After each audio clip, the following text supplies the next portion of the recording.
मेरे कश्मीरी महाजिरीन भाइयों और बहनों, अस्सलाम वालेकुम।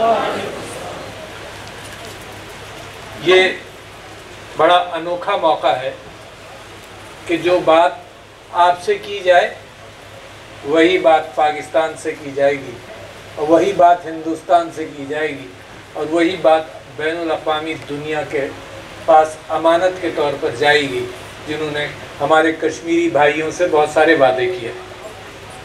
कश्मीरी जो स्ट्रगल है और जो मुज़ाहिमत है वो 1947 से भी पहले की है, आप सब वाकिफ़ हैं, मगर ये कि दूसरों का सुनना लाजमी है कि डोगरा राज के ख़िलाफ़, डोगरा जुल्म के ख़िलाफ़ कश्मीरियों ने तकरीबन 100 साल की जद्दोजहद वो की, वहाँ भी कुर्बानियाँ दी।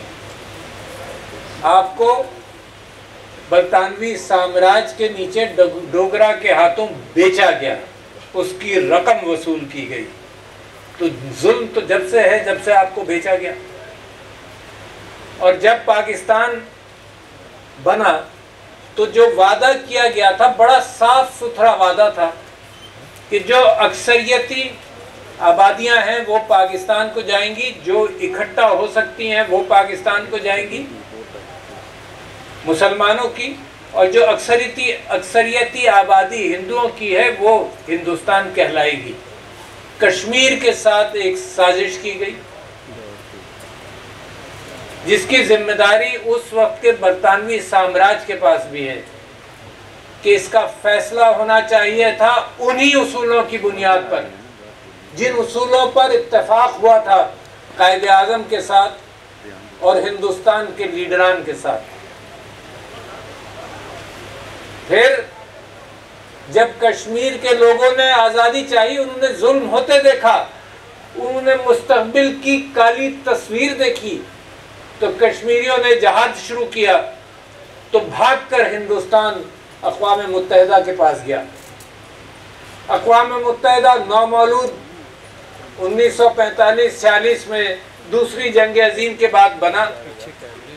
पाकिस्तान ने बैनुल अक़वामी अदालत के सामने अपना मुकदमा रखा और हिंदुस्तान जो भागकर पहुंचा था कि जल्दी से सीज़ फायर करो वरना कश्मीर आज़ाद हो रहा था, जल्दी से सीज़ फायर करो, तो बैनुल अक़वामी इंस्टीट्यूशन के पास पाकिस्तान ने ये तय किया कि फ़ैसला करेंगे, राइट ऑफ सेल्फ डिटर्मिनेशन, हक़ खुद इरादियत को माना गया, तस्लीम किया।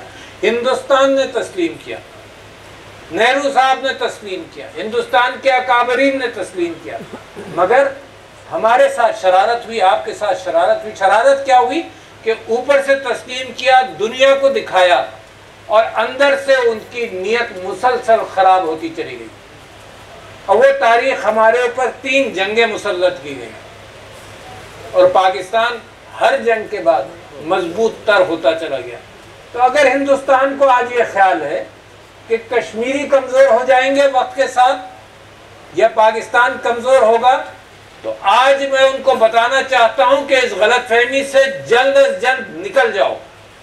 और अगर कोई भी शुबा है तो तुमने बालाकोट पर हमला कर कर देख लिया कि मुसलमान अक्सरियती कुव्वत हथियार की फौज हिंदुस्तान की, उसके बावजूद हमने उनका मुकाबला किया और जहाज गिरा दिया।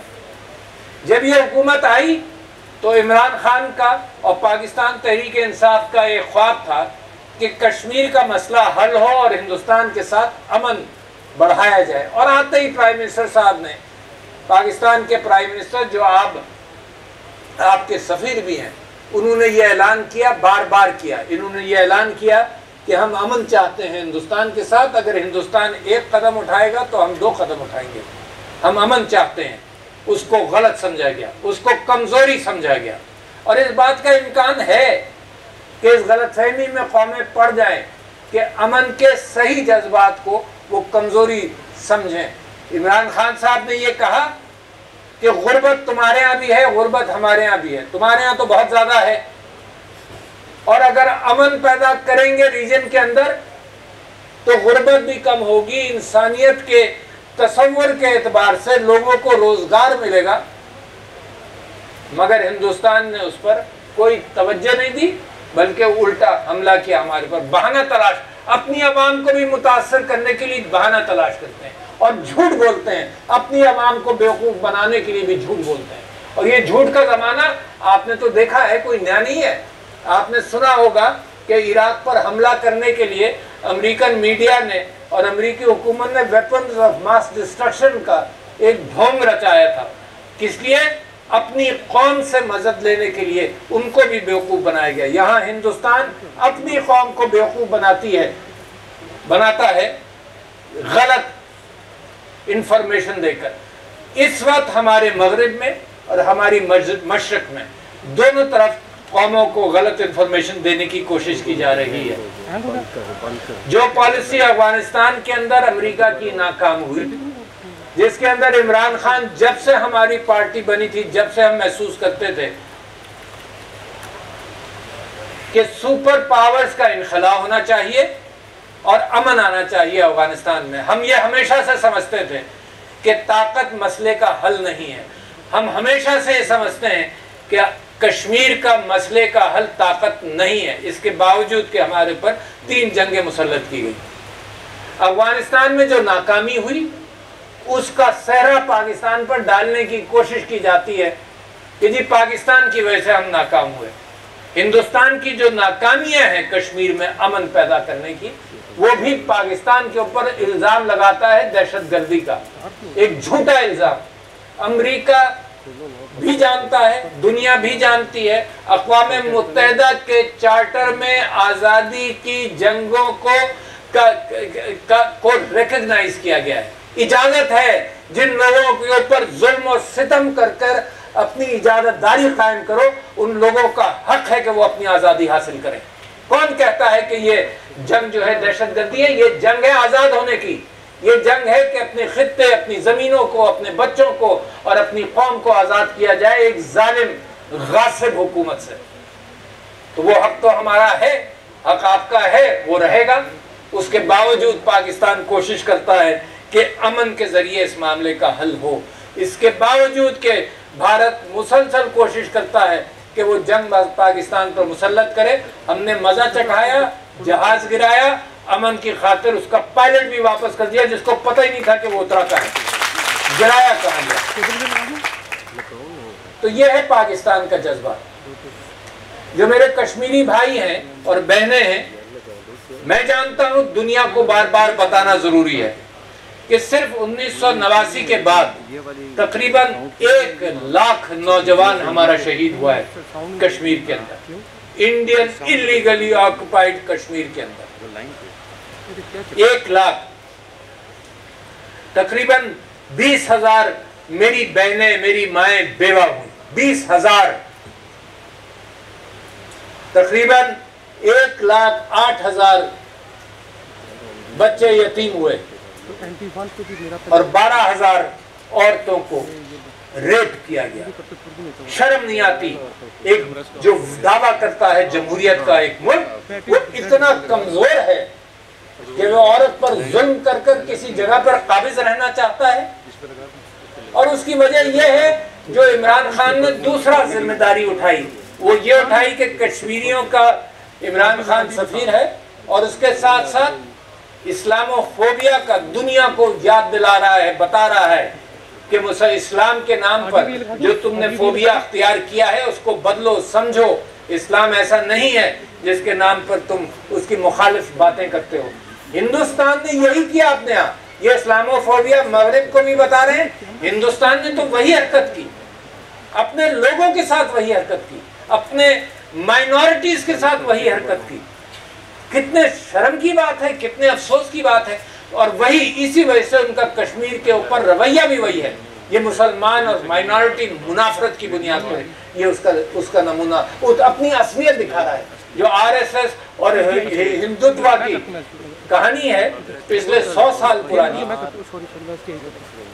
जो बदलती चली जा रही है और जो मौजूदा हुकूमत के पीछे उसका सहारा है और जो मौजूदा हिंदुस्तानी हुकूमत का जो तासुब है उसकी अक्कासी हो रही है।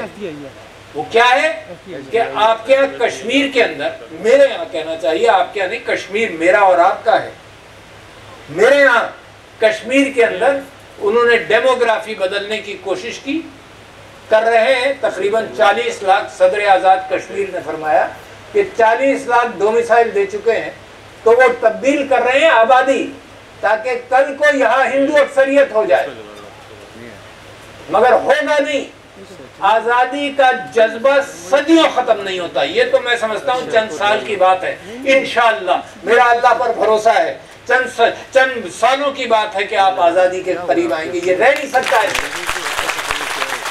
एक चीज उसके लिए जरूरी है कि पाकिस्तान इक्तिसादी एतबार से मजबूत हो। एक चीज उसमें जरूरी है कि पाकिस्तान के फैसले सही हों, और आपको फख्र बताऊंगा फैसलों का। इससे मेरी उम्मीद बनती है कि मेरी जिंदगी के अंदर इंशाअल्लाह कश्मीर का फैसला होगा। मैं आपको बताऊंगा वजूहात। हमारी फौज ने जिस अंदाज से पाकिस्तान का दिफा किया है, जिस अंदाज से कश्मीरियों का दिफा किया है, जिस अंदाज से दहशतगर्दी का मुकाबला किया है, दुनिया की किसी फौज ने, कान खोलकर हिंदुस्तान को भी सुन लेना चाहिए, दुनिया कोई फौज दहशतगर्दी के खिलाफ इतनी कामयाब नहीं हुई जितनी पाकिस्तानी फौज कामयाब हुई।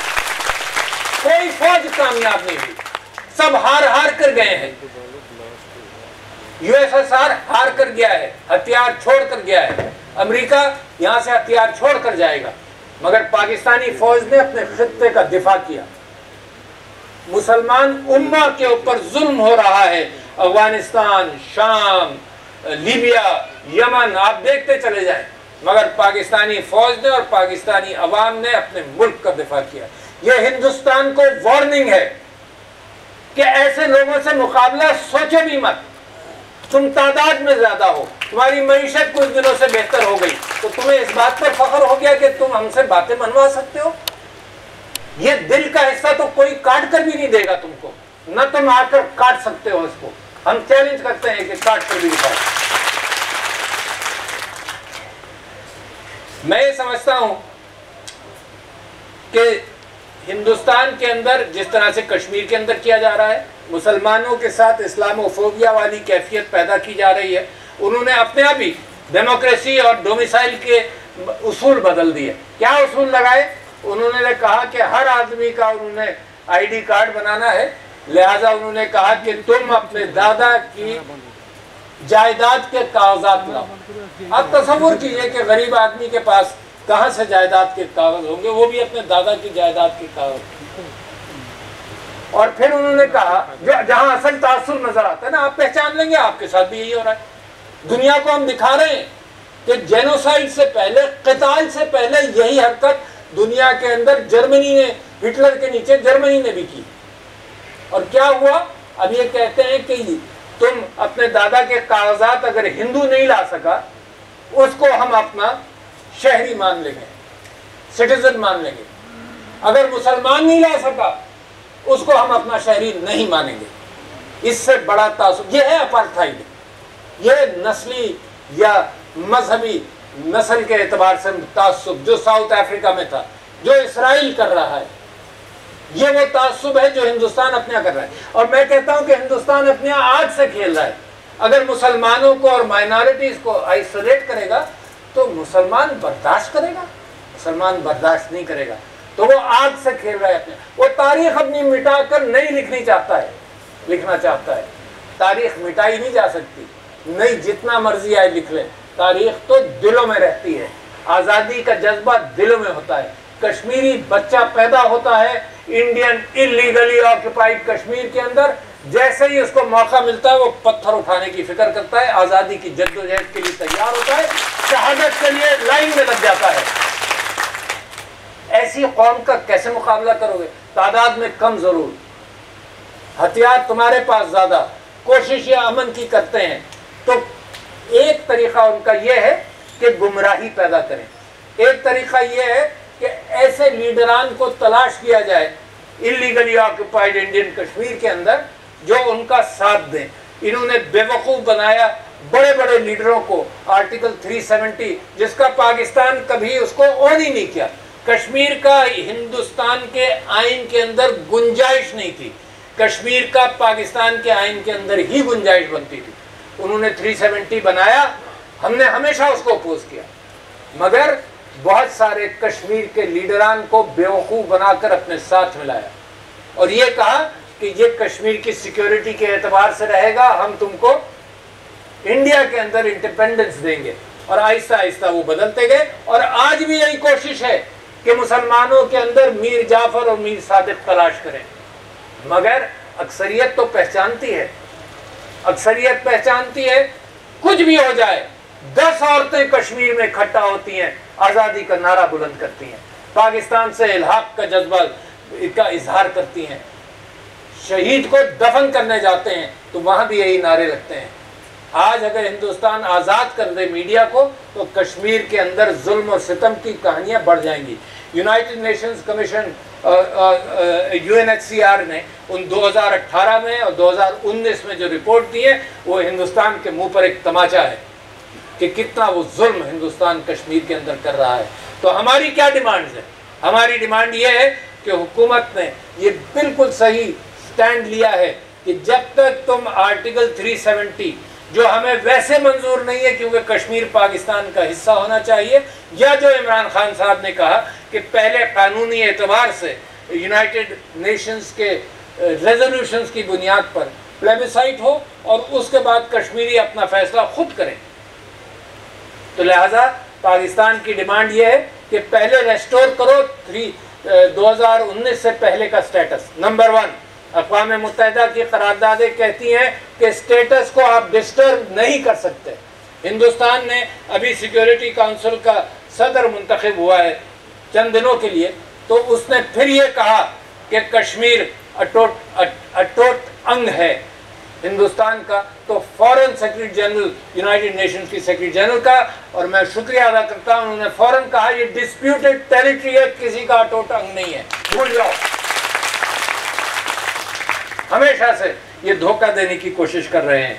तो मैं ये समझता हूँ कि यूएन मोजिब को वो आज़ाद नहीं करते ताकि वो ये देख कर बताए कि क्या जुल्म है। मीडिया को छोड़ते नहीं है, मीडिया को पाकिस्तान की हुकूमत ने, इंटरनेशनल मीडिया को, नॉन इंडियन जर्नलिस्ट को दावत दी कि 5 अगस्त को आकर यहाँ देखो, उनको आने नहीं दिया। यकीनन डरते होंगे ना कि लोगों को पता चल जाएगा कि यहाँ कितना पुरअमन कश्मीर है और वहाँ कितनी बगावत है, वहाँ पर ये पता चल जाएगा। 1-2 रोज बाद इंशाल्लाह कल या परसों वो आपकी कश्मीर प्रीमियर लीग क्रिकेट के हवाले से शायद शुरू हो।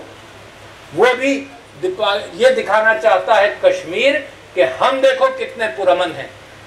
इंडिया उसके लिए भी तैयार नहीं, उसने धमकियां दी क्रिकेट प्लेयर्स को कि तुम उसमें मत जाना।